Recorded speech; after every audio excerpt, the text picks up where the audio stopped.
वर्षा द्वारा होउथुवा कादुओ मध्य दे केबे ना केबे आपण माने निज घर को जाइछंती कि पिंदी थिबा जोता जोगु आपणक पाद गुड़िक कादुओ हुए तो बंची जाई थाए किंतु से जोता द्वारा उत्पन्न होउथुवा कादुओर बुंदारे आपणकर वस्त्र मैला होई ही जाई थाए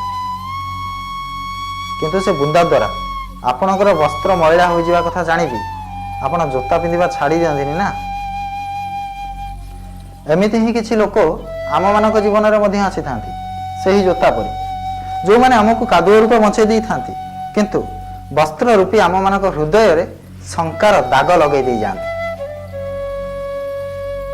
एही लोक मानक कारणरू निज मन को क्षीण करिवार आवश्यकता नुहे बरं यह भाविबा आवश्यक जे आपण को आपणकर पाद कादुओ बंचेबार अछि ना वस्त्र।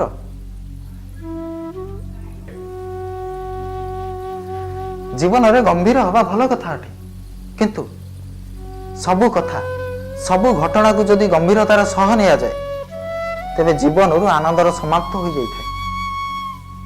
ए संसार अनित्य अटे ए संसार रे एमिति किछि नाही जहा सबु दिन पई जीवन धारण करि थाए तो जेबे जाए ए जीवन अछि खुशी एवं आनंद रे बंचंतु।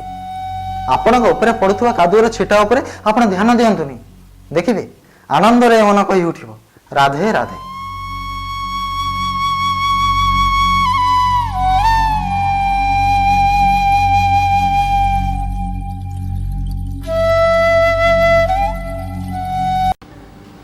नमस्कार मु शशिकांत मिश्र श्री भारत को आपण मानक स्वागत करुछि।